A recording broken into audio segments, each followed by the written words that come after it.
Bismillahirrahmanirrahim. Assalamualaikum warahmatullahi wabarakatuh. Oke, pada kesempatan kali ini kita akan membahas. Nanti saya akan bagi ya untuk materinya mulai dari pembahasan mengenai sistem cuaca sampai dengan ke analisis presipitasi. Ini cukup padat materinya. Tapi saya harapkan setidaknya kita target ini bisa dibahas sampai pembahasan mengenai distribusi atau distribusi presipitasi. Jadi kita awali pembahasan dengan sistem cuaca atau nanti terkait dengan atmosfer, bagaimana bisa terbentuknya suatu awan, bagaimana bisa ada iklim yang berbeda di beberapa wilayah yang berbeda di seluruh dunia. Nanti kita akan bahas sedikit. Kemudian bagaimana proses dari presipitasi, jadi bagaimana bisa terbentuknya hujan itu sendiri.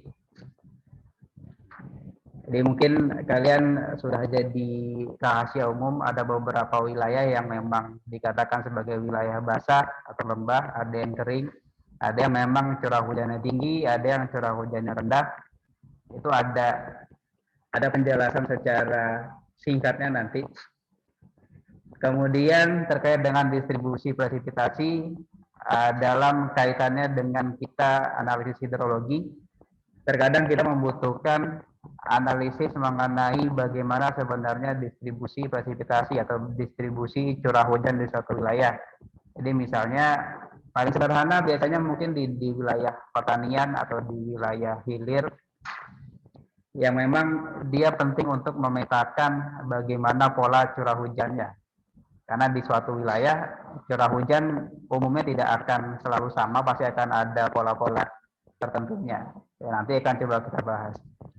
Terakhir di 2 poin terakhir terkait dengan pengukuran. Jadi pengukuran di sini alat-alatnya, jadi perkembangan alat pengukuran klasifikasi sendiri sampai ke analisis klasifikasi. Oke, mulai dari sistem cuaca. Jadi dalam satu siklus hidrologi, atmosfer atau mungkin nanti bisa disebut juga dengan udara ya.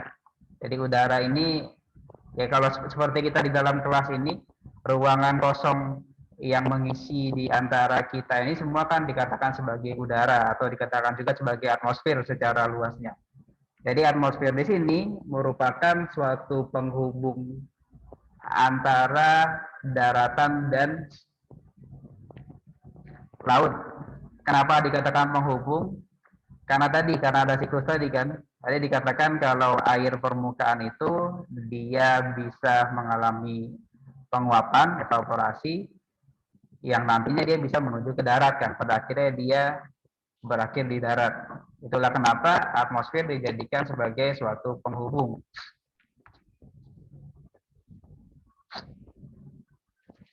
Di mana hujan ataupun presipitasi yang nantinya akan menjadi input utamanya.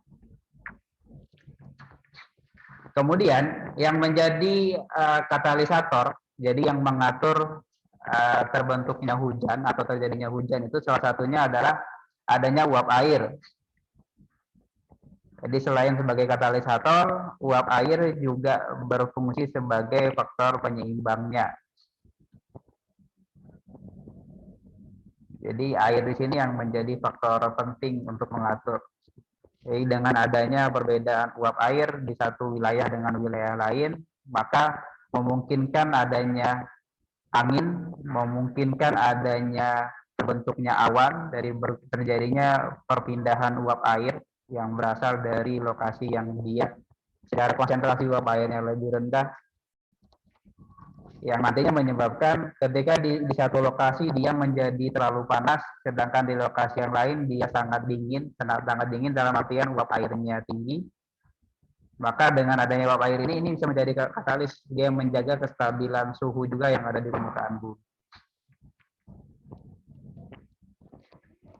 Kemudian dalam satu sistem cuaca kita juga mengenal adanya parameter mengenai tekanan atmosfer. Jadi sederhananya tekanan atmosfer itu sebagai berat udara. Jadi berat udara per unit area. Kenapa udara bisa berat? Ada yang bisa jawab enggak? Kenapa udara bisa berat?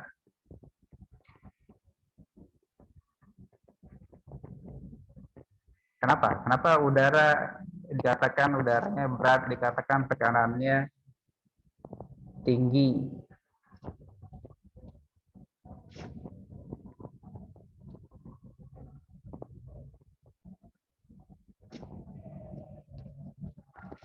Kita di sini dapat kimia lingkungan enggak sih? Atau di fisika ada enggak kalian bahas tekanan? Enggak ada? Atau sudah lupa semua Dedi?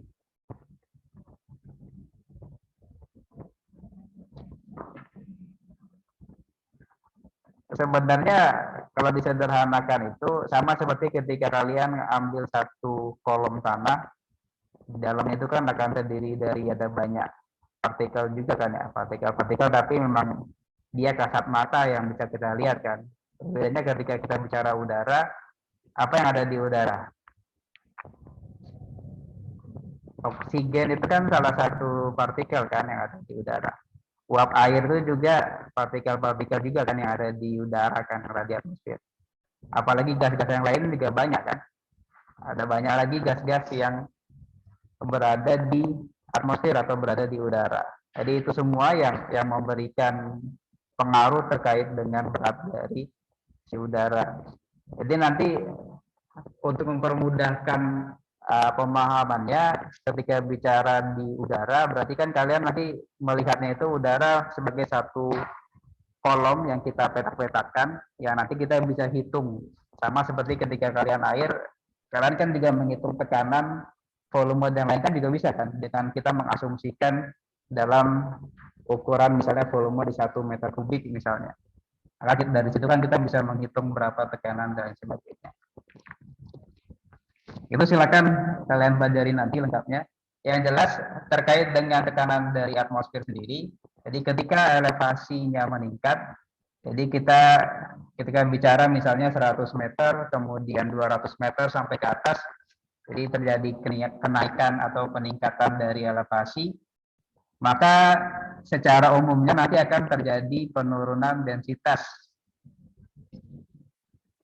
Jadi densitas udara menurun,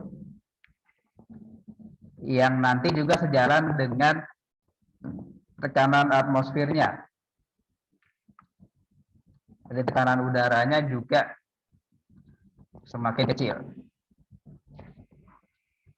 Ini yang menyebabkan terjadinya variasi secara vertikal dari tekanan atmosfer atau tekanan udara. Variasi vertikal ini, jadi variasi tadi kan karena semakin tinggi tekanan atmosfernya semakin rendah, menyebabkan terjadinya perbedaan tekanan tadi, perbedaan tekanan elevasi yang rendah terhadap elevasi yang tinggi.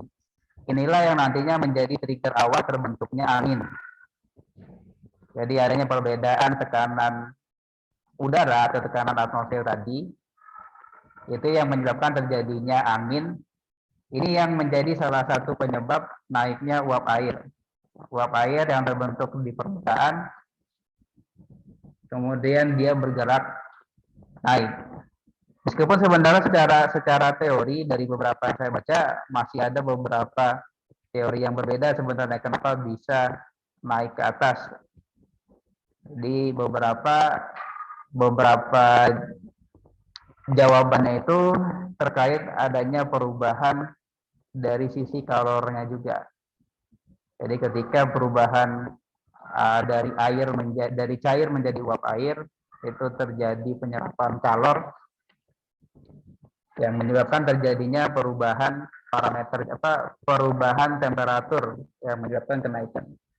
Tapi di sini penekanannya adalah dengan adanya perbedaan tekanan udara antara yang di elevasi rendah yang elevasi tinggi, itu menyebabkan terbentuknya angin. Variasi horizontal juga ada biasanya. Variasi horizontal itu salah satunya mungkin di Padang, paling sederhananya di wilayah yang perbukitan atau di daerah pegunungan dibandingkan dengan wilayah yang di dekat dengan laut di pesisir. Jadi itu pasti akan menyebabkan terjadinya perbedaan tekanan udara yang menyebabkan tadinya terbentuknya angin nantinya. Ini juga yang menjadi penjelasan kenapa nanti ada angin laut dan angin darat. Angin darat kemana, angin laut kemana arahnya? Angin darat itu arahnya kemana? Ke laut. Iya. Iya enggak? Iya. Iyanya enggak ada yang yakin. Kalau nelayan perginya dini hari itu pakai angin apa? Angin darat. Saya cari lagi lah, bingung nanti. Yang menyebabkan terjadinya angin darat angin laut itu contohnya karena adanya perbedaan variasi secara horizontal nanti. Nanti kita bahas itu ya. Kemudian selain mengenai variasi elevasi tadi yang menyebabkan adanya variasi tekanan, kemudian ada juga ketika massa udaranya dingin. Jadi bisa dikatakan ketika di suatu daerah itu cuacanya ya, jadi massa udara yang ada di sekitar itu dingin, itu menyebabkan tekanan atmosfernya juga menjadi semakin tinggi. Yang ini juga menyebabkan di beberapa wilayah yang dingin itu berpotensi memang adanya angin juga nantinya. Terutama ketika dia memang berbatasan atau berada di dekat dengan wilayah yang memiliki massa udara dinginnya yang lebih rendah, sehingga nanti akan terbentuk angin. Kemudian beberapa parameter lain terkait dengan sistem cuaca, yaitu mengenai kelembaban atau humidity.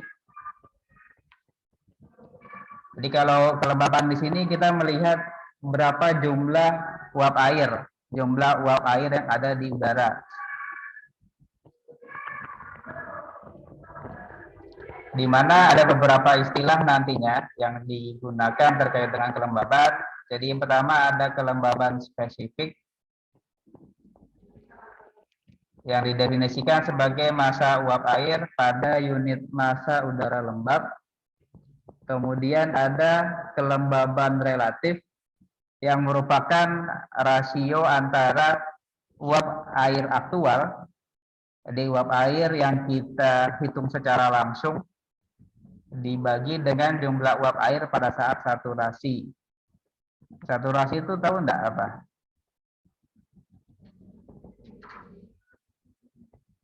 Ada yang tahu enggak saturasi itu apa?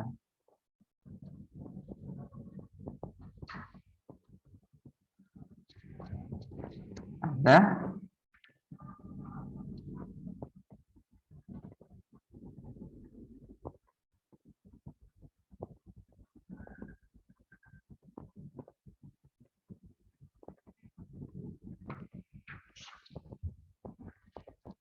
Saturasi itu ketika dia jenuh ya. Jadi seperti tadi saya bilang, udara sebagai, kita katakan sebagai wadahnya, pasti dia kan akan memiliki kapasitasnya kan. Seberapa banyak sih dia bisa menampung, seberapa banyak sih dia bisa menampung sejumlah uap air. Jadi kelembaban relatif itu rasio uap air aktual yang kita ukur secara langsung dibagi dengan berapa jumlah uap air pada saat kondisi saturasi.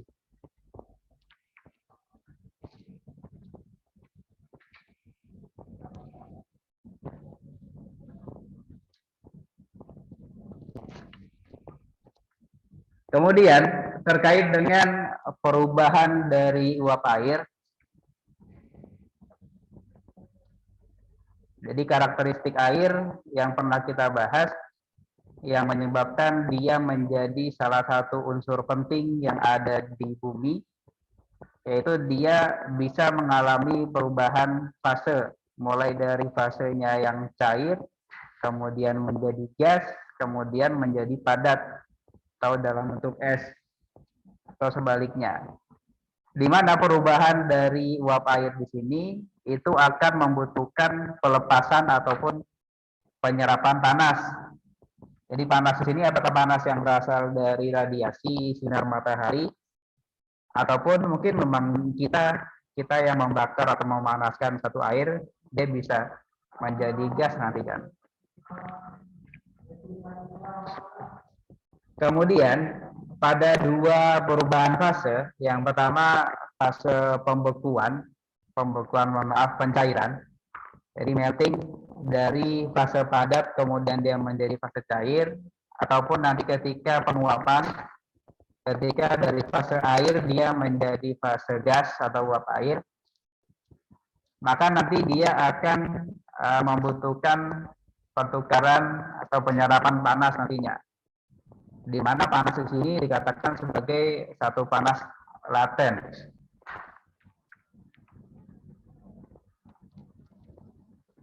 Perkiraannya energi panas yang dibutuhkan untuk mengkonversi contohnya 1 gram air menjadi uap air itu kurang lebihnya sekitar 600 kalori.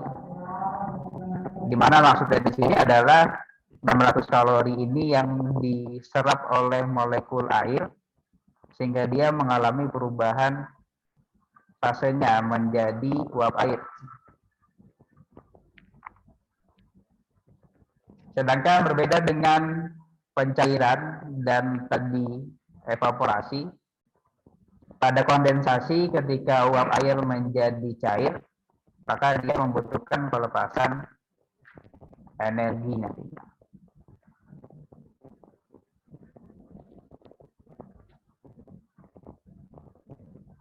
Jadi kondensasi ini contohnya ketika nantinya awan menjadi hujan ya. Karena kan uap air nanti dia akan berkumpul, kemudian dia mengalami proses kondensasi menjadi cair lagi, sehingga dia nanti kadang menjadi cair, kadang menjadi kristal es. Jadi menjadi cair itu biasanya dalam bentuk droplet ya. Jadi droplet-droplet yang kita lihat ketika hujan itu sebenarnya kan ketika di atas awan itu lebih besar lagi sebenarnya dropletnya kan. Dia semakin kecil itu karena adanya hambatan, dia jatuh kan mengalami gesekan juga kan. Gesekan-gesekan, kemudian mengalami evaporasi juga ketika kondisi panas misalnya. Maka yang jatuh itu sudah jauh berkurang. Beberapa wilayah terbentuknya hujan es atau hujan batu itu salah satunya karena itu, karena yang jatuh itu dalam bentuk bongkahan es dia. Dalam bongkahan es yang nantinya semakin berkurang ketika mengalami gesekan. Ketika dia jatuh sampai ke permukaan bumi.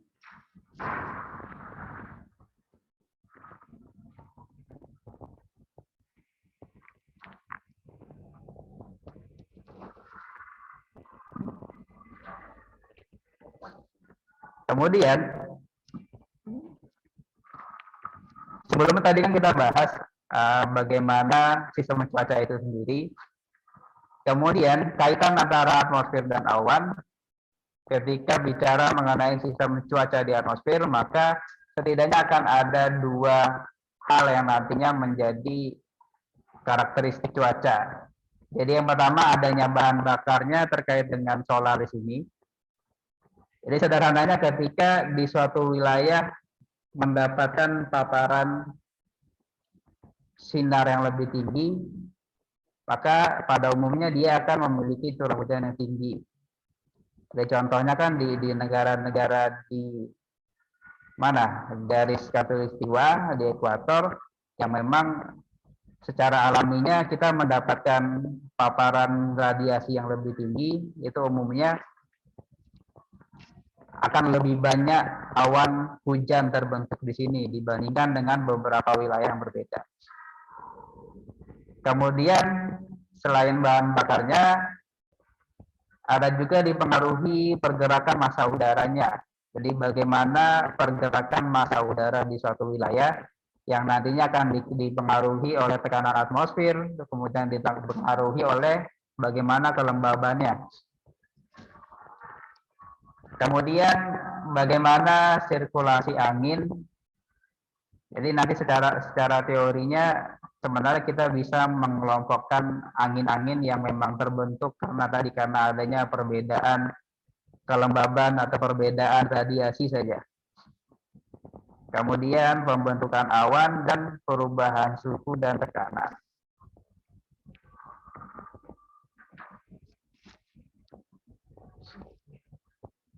Kemudian terkait dengan naiknya massa udara lembab, karena yang menjadi awal dari pembentukan awan itu dia bisa disebabkan karena terjadinya penurunan suhu. Jadi perbedaan suhu di permukaan dengan yang ada di elevasi yang lebih tinggi. Jadi secara alaminya kan pada siang hari suhu di permukaan bumi akan lebih panas kan, dan semakin tinggi elevasinya akan semakin dingin kan. Ya. Nah, perbedaan suhu itu yang menjadi salah satu mekanisme naiknya massa udara lembab. Karena massa udara lembab itu kan terbentuknya di permukaan kan. Jadi ketika terjadi evaporasi, maka akan terjadi penambahan massa udara lembab di permukaan bumi kan. Jadi ketika semakin banyaknya kelembaban, maka itu yang bisa menyebabkan terjadinya pergerakan massa udara lembab secara vertikal nantinya. Yang nantinya ketika dia berkumpul di lapisan atas dan mencapai kondisi saturasi, sudah jenuh dia, maka secara otomatis dia akan jatuh. Jadi sampai dia mencapai kondisi saturasinya, maka awan itu akan terus bergerak, sesuai dengan arah anginnya akan bergerak kemana. Jadi ini menjadi salah satu dasar bagaimana caranya kita mengatur di wilayah sini untuk turun hujan sekarang misalnya. Kan yang paling sederhananya kan menggunakan beberapa garam kan. Karena itu untuk mendapatkan meningkatkan dari kelapatan atau massa dari si awannya.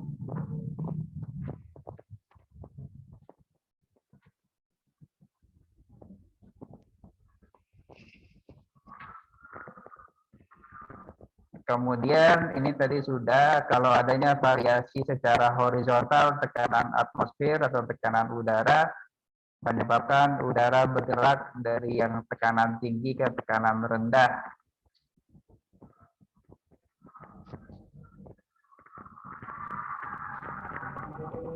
Kemudian dibandingkan dengan variasi vertikal, tingkatnya yang lebih rendah. Jadi pergerakan secara vertikal itu ini ya agak salah mungkin. Secara vertikal sebenarnya lebih tinggi dibandingkan yang secara horizontal dia untuk pembentukan awannya.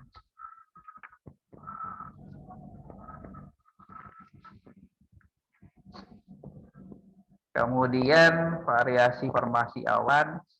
Tadi awan sudah saya bilang ya, kalau di awan itu berupa kumpulan butiran hujan atau droplet ataupun berupa kristal-kristal es. Jadi sampai dia mengalami saturasi atau kejenuhan, maka dia akan terus bergerak karena adanya angin. Kemudian ada beberapa tipe awan. Ini pembahasan secara singkatnya saja mungkin ya. Secara bahasanya ada 5 nantinya: cirrus, stratus, cumulus, nimbus, dan alto. Jadi mulai yang berbentuk halus ya, seperti rambut-rambut, kemudian ada yang berbentuk lapisan, ada yang berbentuk gumpalan, ada yang nanti memang berbentuk awan hujan, ini yang mungkin secara umum diketahui, dan ada yang dalam bentuk alto, itu yang berada di elevasi yang sangat tinggi dia. Jadi gambarannya setelah ini berarti. selain 5 tipe awan tadi, ada beberapa tipe yang gabungan. Jadi ini beberapa yang umumnya ada cumulonimbus dan altostratus. Jadi cumulonimbus, awan gumpalan yang menghasilkan hujan, dan altostratus, awan lapisan yang berada pada elevasi yang sangat tinggi. Potong dia ya. Jadi ini gambarannya beberapa tipe awan di lapisan stratosfer.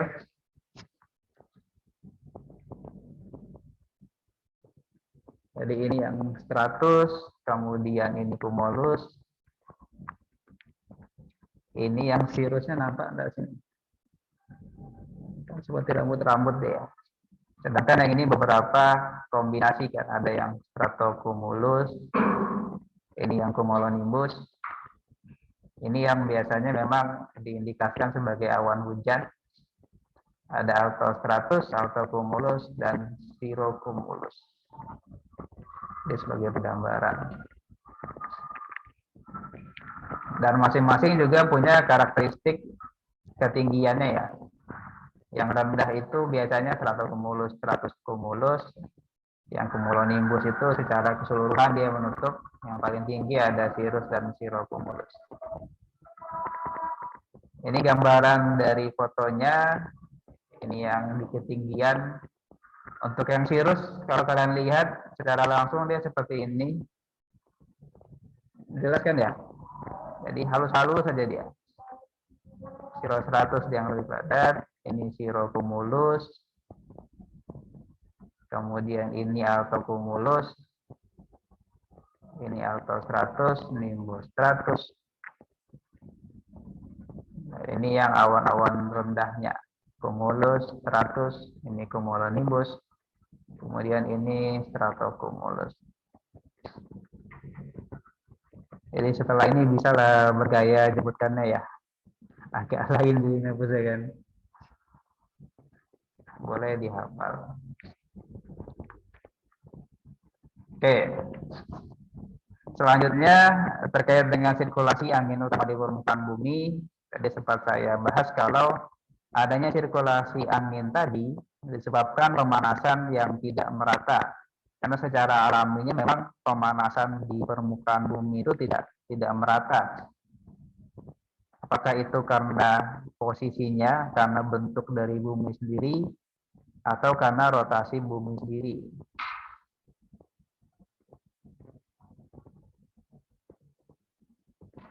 Jadi sebenarnya sangat luar biasa ya kalau menurut saya. Kenapa bumi itu dibuat bulat? Kenapa adanya rotasi? Ternyata kan salah satunya bisa mengatur climate kan, bisa mengatur cuaca, bisa mengatur suhu sebenarnya di sepanjang di seluruh permukaan bumi. Ini ekuator itu dia lebih tinggi yang menyebabkan adanya transport panas dari wilayah ekuator ke wilayah kutub yang nanti menyebabkan terbentuknya angin. Kemudian karena adanya rotasi juga ada kecenderungan pergerakan dari si angin tadi, itu pergerakan awannya nanti. Jadi pergerakannya dari arah barat ke timur, atau nanti ada istilahnya western lights. Ini pengetahuan umum saja. Ini umumnya sirkulasi udara pola angin yang ada di seluruh bumi. Jadi bagaimana adanya pengaruh dari tengah sini pergerakan angin dan nanti menuju kutub dan kutub lainnya. Kurang lebih seperti itu. Kemudian mekanisme formasi presipitasi. Syarat terbentuknya presipitasi atau terjadinya hujan, yang pertama adanya sumber kelembaban, terjadinya kenaikan udara lembab, dan terjadinya pendinginan. Kemudian terjadi perubahan fase dengan kondensasi dari inti kecil di udara, dan yang terakhir tetesannya harus cukup besar untuk dia bisa mengatasi hambatan atau gesekan selama dia jatuh ke permukaan dan selama mengalami evaporasi dia sampai ke tanah. Jadi ketika tidak cukup besar dia tetesannya atau kristal esnya, maka tidak terbentuk hujan dia, atau mungkin hanya hujan-hujan kecil saja dia. Jadi yang pertama ada kelembaban, kemudian harus terjadi dulu kenaikan udara lembabnya, sehingga terjadi perubahan suhu, kemudian perubahan fase dengan kondensasi dari inti kecil di udara, sehingga dia nanti akan jatuh. Jadi awalnya uap air, kemudian dia mengalami kondensasi menjadi air, ataupun menjadi batu es atau kristal es. Setelah dia berubah tadi dari uap air, setelah itulah dia nanti akan jatuh sampai nanti terbentuk hujan atau presipitasi. Nah, berdasarkan kondisinya yang menghasilkan gerakan udara vertikal, maka kita bisa mengkelompokkan beberapa presipitasi, mulai dari yang orografik, konvektif, dan frontal. Apa bedanya dari masing-masing? Di simpelnya ini kalian lihat dari perbedaan uap udara, uap air, kelembaban, dia bergerak dari yang kelembaban tinggi ke kelembaban yang lebih rendah, atau ke daerah yang kelembabannya tinggi yang basah menuju yang kering. Orografik itu biasanya terjadi di wilayah perbukitan. Yang konvektif dia dari permukaan dia menuju ke atas. Jadi kurang lebih nanti mulai dari konvektif pemanasan udara intens di tanah. Jadi karena adanya radiasi dari solar, dari sinar matahari, yang dia secara vertikal udaranya naik ke atas, itu yang konvektif. Sedangkan yang siklon tadi bergerakan sistem massa dalam jumlah yang besar. Ini karena terbentuk angin siklon kan ada perbedaan massa udara yang sangat ekstrim biasanya. Ini bisa menyebabkan terjadinya siklon tornado dan lain sebagainya. Kemudian ada orografis, ini karena pengangkatan mekanis massa udara lembab di atas sisi angin pegunungan. Jadi dari udara lembab, dia menuju ke wilayah yang kering.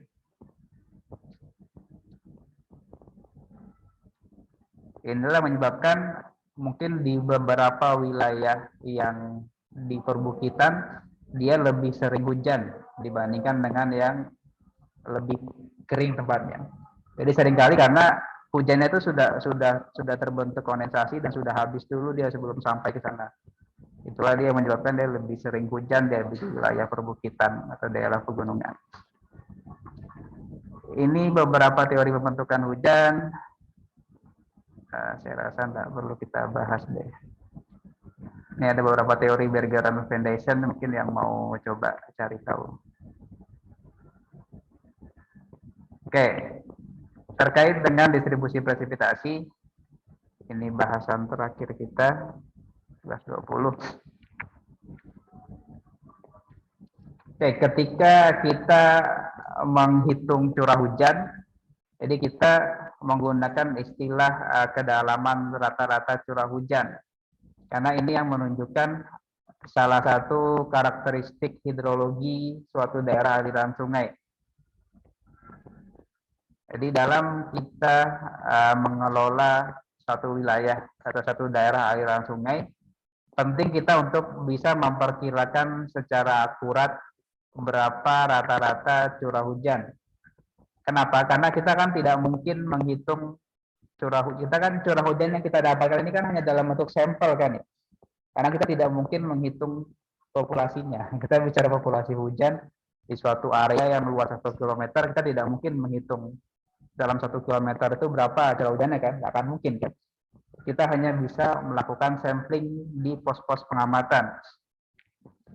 Jadi itulah kenapa untuk bisa kita menghitung bagaimana presipitasi atau kedalaman curah hujan di suatu wilayah, kita dibutuhkan satu metode khusus. Sehingga nanti harapannya ini lebih ke perkiraan. Kita bisa memperkirakan secara akurat bagaimana curah hujan di suatu area atau wilayah. Nah, setidaknya ada 3 metode dasar untuk kita bisa menghitung rata-rata areal dari curah hujan di suatu titik. Jadi yang pertama ada rataan aritmatik, kemudian ada metode Polygon Thyssen, dan ada metode Isohiet. Yang aritmatik di sini berdasarkan, jadi kita menghitungnya berdasarkan ada berapa pos pengamatannya, ada berapa pos pengamatan pengukuran curah hujan. Jadi misalnya di satu wilayah, jadi wilayahnya kita asumsikan bentuknya seperti inilah ya. Jadi dia hanya memiliki 3 saja, jadi 3 di titik 1, 2, 3, misalnya contohnya. Maka dalam rataan aritmatik kita hanya menghitung rataan saja, berapa curah hujan di sini, berapa curah di sini, berapa curah hujan di sini, kita hitungkan saja, kita cari nilai rata-ratanya saja. Jadi hanya berdasarkan ada berapa titik pengukurannya. Metode ini yang paling tepat itu digunakan pada wilayah yang memang distribusi pos pengamatannya merata. Dan variasinya, jadi kalau dilihat variasinya secara individu untuk masing-masing pos pengamatan, dia tidak akan jauh dari curah hujan rata-rata. Kemudian metode ini tidak bisa kita gunakan untuk menghitung di wilayah dengan distribusi curah hujannya yang bervariasi. Kemudian metode kedua, Polygon Thyssen, ini kita melakukan pembobotan area curah hujan dari setiap pos pengamatan, di mana pembobotan ini kita buat dengan menggambar poligon nantinya. Jadi nanti dari titik-titik pos pengamatan kita tarik nanti beberapa garis-garis penghubung yang nantinya akan membentuk satu poligon. Kelemahannya dari metode ini adalah dia tidak bisa memasukkan karakteristik orografisnya. Jadi orografis di sini ketika adanya elevasi. Jadi ini tidak memungkinkan di wilayah perbukitan dia kalau untuk yang Polygon Thyssen. Tapi memang metode ini yang paling banyak digunakan oleh orang-orang. Jadi karena sifatnya dia lebih akurat dibandingkan dengan yang aritmatik. Yang metode terakhir ini berdasarkan kontur curah hujan yang sama. Jadi tidak hanya bicara bagaimana peta konturnya, tapi juga bagaimana kontur curah hujannya di suatu wilayah. Jadi dia paling akurat karena ini harus menggunakan pos pengamatan yang sangat masif sebenarnya. Karena bagaimana cara kita bisa dapat kontur curah hujan, berarti kan di situ ada banyak pos pengamatan, sehingga nanti akan nampak bagaimana kontur curah hujannya. Itulah kenapa dengan metode Isohiet ini dia cocok untuk wilayah dengan adanya pengaruh orografik dan morfologi dari badai. Sehingga nanti dengan kita menggunakan metode Isohiet, kita bisa menunjukkan peta akurat pola curah hujan di suatu wilayah atau area. Kemudian, terpotong deh. Di sini saya berikan contoh di satu wilayah dengan ada beberapa titik pengukuran yang berbeda dan kita menggunakan metode yang berbeda. Di sini kita mendapatkan nilai yang berbeda-beda kan ya, baik menggunakan metode yang aritmatik, poligon, ataupun yang Isohiet. Jadi ini yang menggunakan aritmatik, jadi dia hanya menjumlahkan di sini ya, kita hanya menjumlahkan berapa curah hujannya dan dia tidak menghitung yang berada di luar ini. Jadi dia hanya menjumlahkan yang wilayah yang akan dihitung berapa curah hujannya. Jadi hanya dijumlah kemudian dibagi 3, dapatlah dia ini curah hujannya. Nah, berbeda dengan ketika menggunakan metode poligon, jadi di sini dari beberapa titik 1, 2, 3, 4, jadi ditarik satu garis putus-putus, kemudian dibentuk area lagi, jadi secara tegak lurusnya. Jadi membagi satu wilayah, dan di sini satu wilayah lagi, kemudian di sini satu wilayah lagi. Nanti kita menggunakan luas masing-masing wilayah yang 2,0 di sini ada luasnya sendiri, kemudian begitu pula yang 1,8 sampai dengan yang 1 di sini. Baru nanti dihitung sehingga kita akan mendapatkan berapa nilai ratakannya. Nah, berbeda dengan yang di Soviet, ini ada lebih banyak ya. Kalau kalian perhatikan di sini ada lebih banyak titiknya, titik pengukuran. Dan di sini sudah terbentuk peta konturnya. Ini yang 2, kemudian ini yang 1,8, kemudian ini yang 1,2, ini yang 1. Jadi pada metode Soviet ini harus sudah ada kontur curah hujannya. Jadi di mana di 2 titik ini dia memiliki curah hujan yang sama. 2 titik.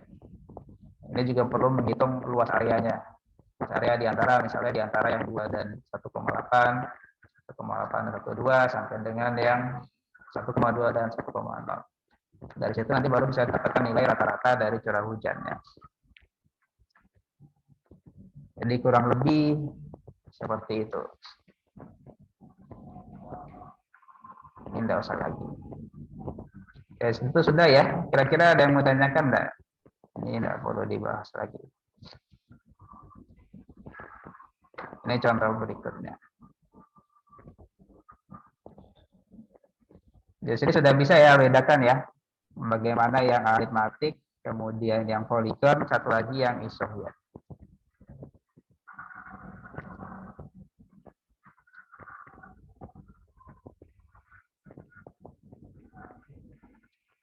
Kira-kira sudah ada yang ingin ditanya? Saya persilakan sebelum kita tutup.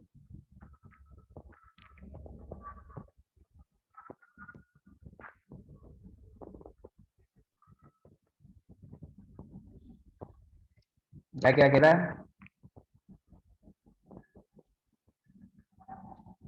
hening aja semua ada.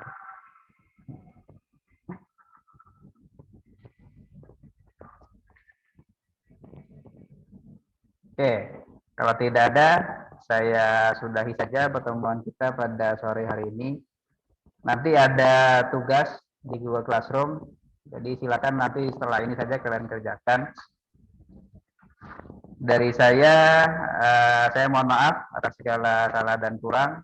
Kita tutup pertemuan kita pada sore hari ini dengan hamdalah. Alhamdulillahirrahmanirrahim. Kita bertemu lagi minggu depan. Assalamualaikum warahmatullahi wabarakatuh.